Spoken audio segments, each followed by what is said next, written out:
welcome to your brief for the 28th of August on the Saturdays, that's tomorrow, with Coach Heath taking the class.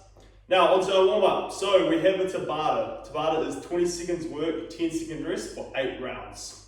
Our first movement for the Tabata is sit-ups. So butterfly sit-ups, we're going to touch our hands behind our head and in front of our feet. Just warming up that core. Our next movement is bodyweight death march. So we're going to hinge at the hips, split those feet, getting a stretch to those hamstrings. So we're going to alternate between those two movements for your 8 rounds. After that, we're going to spend 3 minutes with an upper body stretch.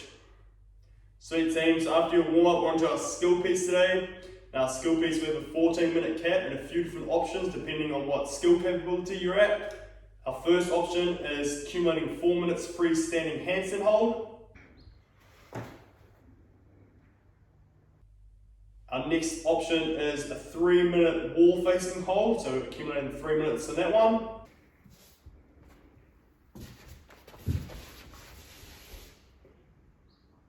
Our next option is 100 pike shoulder taps. Now the key thing on this one, make sure we're actively pushing through the ground, getting that bum nice and high, head through and tapping those shoulders. Trying to keep that core nice and stable. So all we have, just 4 times max effort pike hold. So take away the shoulder taps on that one. Same thing though, head through, pushing actively through the ground. Alright, so after each set or every break, so every time you break or when you're resting, we have a bit of a penalty. So we have 15 V-tucks or a 40-second V-hold. So our V-tucks, toes reaching your hands, or reaching your hands with your toes, using that core, or our V-hold is just taking away the reaching, just like that. Engaging that core. Plus 10 to 12 single staggered leg remaining deadlifts each side. So we can do this with a barbell or a kettlebell or dumbbell, depends on what equipment we have. So we have 10 to 12 each leg.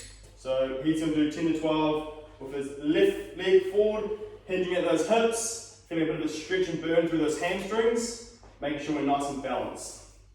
So that back foot is just there to balance us, okay? So we're not putting any weight on it, we're just using it to balance. So 10 to 12 each leg.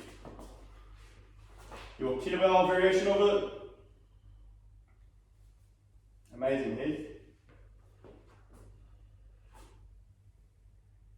Nice, so we're just going how far down we can. Depending on how flexible you're in your hamstrings, will dictate that one. Sweet team, so the intent of that skill piece is just to have a bit of a play upside down on your hands and getting more comfortable on your hands while you're upside down. So our next piece, guys, is our workout. We have a few minute AMRAP. We have a couple of AMRAPs today. Our first one is a 7-minute AMRAP. Our first movement is 40 Russian twists. We're going to do this one unweighted. Just going to sit on the ground on your bum with those knees together and heels off the ground, touching either side of your hips. So 40 of those. Into 20 plate ground to overhead. Making sure the plate touches the ground each time, locking it up overhead. Or if we don't have a plate, we have 20 kettlebell swings or 20 alternating dumbbell snatch. Popping those hips, same thing, locking the kettlebell up overhead with the straight arms, dumbbell snatch, trying to get both the head of the dumbbell touching the ground at the same time, pulling it and punching it up overhead. Now if we don't have any equipment, we're doing 20 frog jumps. So essentially a jumping air squat. After you've done that, you're going to a 100-meter weighted run. So whatever equipment you did your 20 with, we're going to run with that equipment. If we did the frog jumps, we're just going to grab a random piece of equipment that weighs a couple kilos and do that run with that. Sweet team, so after that first 7-minute AMRAP, we have a 2-minute rest, and then we're into our next AMRAP, which is 5 minutes long this time. Our first movement is either 10 pistols or 10 one-legged box squats. So our pistols, trying to get all that weight on the heel that's squatting down and keeping that other heel off the ground. We can do this by grabbing it with our hand, or we have our 10 one-legged box squats. Now this movement, try to control down to the box. Don't just let yourself drop down and rebound off your bum. Try to activate those glutes and control yourself down, keeping the opposite heel off the ground. Our next movement is 15 handstand push-ups. Or if we can't do handstand push-ups, we're not confident, we're into 15 barbell push press. And keeping that front rack nice and high, dipping and driving, keeping that torso nice and vertical, as like we're sitting back on a seat, punching up over here, putting the head through. If we don't have a barbell, we can use a dumbbell or a kettlebell.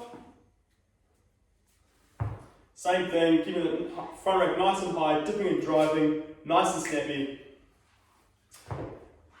Then we're on to our 20 double unders or 40 skips or 40 lateral bar hops. So keeping those feet together, being nice and springy. Just like that, using your wrists if you're skipping, if you're doing your bar hops. Keeping those feet together, just like skiing. So after our 5-minute AMRAP, we have a 1-minute rest, and we're into our last AMRAP. This time we're going 3 minutes, starting off with a 400-meter run, so nice and quick, okay? Pushing the pace of a 400-meter run, then in the remainder of the 3 minutes, we're doing max burpee broad jumps. So regular burpee, jumping up, broad jump. Trying to get as far as we can.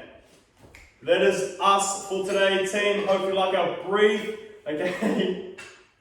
Sweet. So in the AMRAPs, just make sure we're working for the whole majority of the time, so the 7 minutes, 5 minutes, and 3 minutes. Don't stop moving. You have that rest in between, and it is descending numbers, so pick the pace up as we go.